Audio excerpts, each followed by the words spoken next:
Hi there, this is Alvin from Dr. Wealth. 2 weeks ago, I talked about this Capital Pacific Oak US REIT or Core REIT in short, and they were delaying their financial results. We didn't know the reason why, but today the reason has been given, and they have planned to stop or suspend distribution of dividends from second half of 2023 onwards. Okay, so I believe that it's because they were probably thinking about whether to suspend the dividend then, and they couldn't make a quick decision or couldn't make a quick explanation of why they chose that path, and hence that results were delayed by 2 weeks. And now we started to see the whole complete picture, and let me break down to you in this video what's going on and what do I think about their measures going forward. So another key thing that you should note is that the dividend suspension, right, is going to last not just for the first half 2023, second half 2023, but it's going to be extended to as far as the second half of 2025. So it's about 2.5 years, okay, suspension of their dividends, and I think that is a very a long time, definitely, right? So more than 2 years, REIT investors not receiving the dividends is a very big thing, and it is naturally something that's very negative, which later we'll see what's the impact to the share price. And they expect the dividend to be paid in first half 2026. Of course, if the results were better, they could bring forward the dividend distribution. But I believe that what is good about this is at least the management is upfront how long they're going to suspend the dividends, as there's a timeline to work towards, right? Although people may not like it, but there is still a timeline that the management are committed to. Okay, so I think that is something that is at least positive out of it. And this is what happened to the share price. This was taken in the midday before the lunch break. No, actually it's after during the lunch break, and the share price have already been down 38%, and that's not including the drop that was previously due to the delay of the results, right? There was another big drop, and altogether year to date is about 59% down, right? So not a very good picture, not a very good start to the year, not a very good start to the year of the dragon.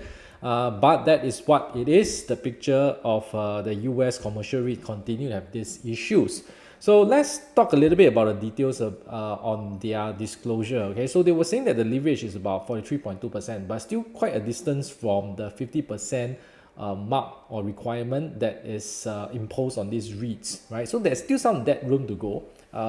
Capital Pacific Oak or Core REIT does not need to do this at this point in time, but it seems like they are anticipating that maybe the valuation may drop further, and that will cause the debt gearing ratio to exceed that 50%, and all the debt covenants will kick in and all the restrictions will kick in for the manager.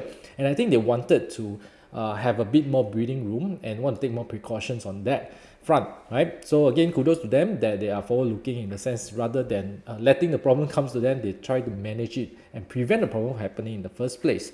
So they also added that even at 45%, the US banks may not be lending to real estate companies at this point in time, and hence it is a very tight debt room that we are talking about. It's not that 50% mark that they can go to, but anyway, they should not even touch the 50% mark, right? And plus all, as I said, the valuation may drop further, so it can be a consideration, right? And they also mentioned in the results, or not the results, they also mentioned in their deck that the capital outlay for US properties is usually higher. The landlord need to foot a lot of things, right? So it's not like in Singapore where some of the renovations are done by tenant, etc. But the landlord in the US will have to take care of all these things. So hence the capital outlay is more, and they anticipate that more cash flow will be required to keep the REIT properties going. Okay, so there are a series of these considerations that led them to thinking that they need to suspend the dividends. And there were of course, other ways to raise money, right? One is to sell some of the buildings, but they say that because of the soft market, the US commercial REIT is not, real estate market is not doing well. There are few buyers, and selling properties may be too hard because nobody may want to buy. And second is that they can also do a rights issue, right? Because once you raise money from the unit holders, the equity will go up and the gearing will go down. So that have that balancing effect. But with the share price going down by so many percentages, is way below the book value, right? There is really no incentive for the manager to do a rights issue, because you will have a massive dilution it's just not worth it, right? The share price need to be a lot higher, and it needs to be at least at the book value, right, in order for a rights issue to be meaningful, to make sense. Okay, otherwise you have to issue a lot of units just to raise the same amount of money. So I think rights issue is out the window, which I agree with the management assessment. And so last but not least, the management decided to suspend the dividends. Okay, so probably it's the least of all evils at this point in time. And let's look at the impact, and let me blow this up for you. These are their results for the second half of 2023. Okay, actually it's not bad. Their revenue actually grew 1.3%. Probably income also grew by 2.3%.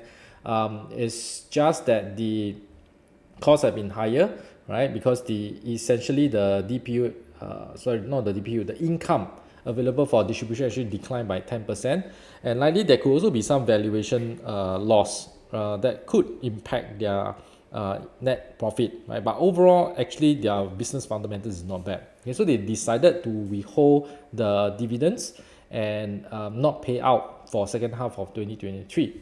Okay, and let's look at how much can they save, right? So full financial year, taking basis of FY 2022, we can see that the dividends that they distributed was about $60 million, okay, US dollars, $60 million US dollar. So if they suspend for 2.5 years, that would be about 150 million cash saved, and that would effectively lower the gearing ratio to about 32%, right? Very, very comfortable. Okay, so that is, of course, they don't get the money up front. They will have to get it on a money basis when the tenants pay them the rental. But all in all, you can see that their strategy is to conserve the cash, right? Is to use the cash from the rentals to fund the operations of the business, and also to continue to enhance the properties, right? So that the occupancy will maintain, and there is a reason why people would choose core REITs properties over the others, right, in these difficult times. And they have been doing well, as I said. Look at their occupancy rate. Let me blow this up as well. For core, they still maintain above 90%, while a lot of other office occupancy rate has sunk below 90%, even on the national average, right? So they have been doing a lot better. Okay, so as I said, they are trying to do some precautionary measures, and it's not like it's a last ditch effort. And of course, this would have collateral damage to other REITs. Manulife US REIT have already been impacted quite a lot, right? So that's besides the question. And then the other one that's yet to be really impacted is Prime US REIT. They have not released their results, and the pressure is on them, because now Core REIT decided to suspend dividends. Will Prime US REIT also do the same? And so it seems like the rest of the investors think so, and hence the Prime US REIT has also been sold down. As of midday today, the share price has been down 24%.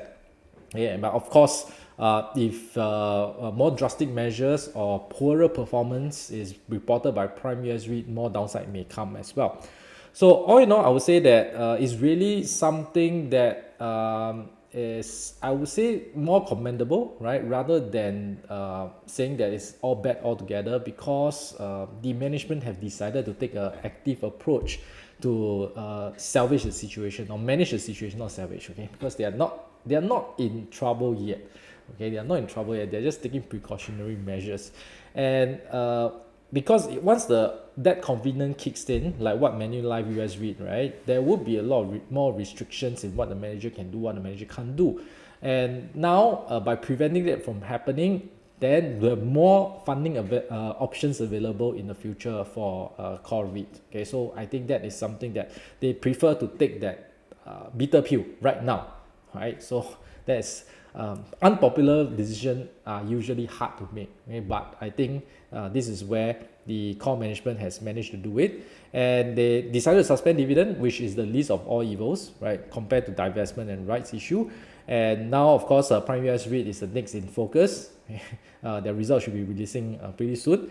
And lastly, I don't think the US commercial REIT situation is going to be better anytime soon, right? It will take many years for this to stabilize, right? There could be really just too much supply, especially the demand has not kept up after COVID has happened. The US workers just don't like to go back to office anymore. They are pretty happy working remotely, and hence the demand is not as high, right? So there is a permanent change to the US office real estate, and hence the supply and demand would need to recalibrate and find equilibrium point again, and that will take many years for them to grasp it. Okay, so that's the situation at core. And yeah, unfortunately, the downside is still going to be there, and dividends are not given for 2.5 years. I believe that some investors who really need dividends would likely sold or would have sold this and move on to a REIT, right? Of course, I'm not in a position to suggest to you what you should do, but you should know, of course, the opportunity cost, as well as whether you want to wait it out for the recovery to come. All this, at least you have the information to make a more informed decision right now. All right.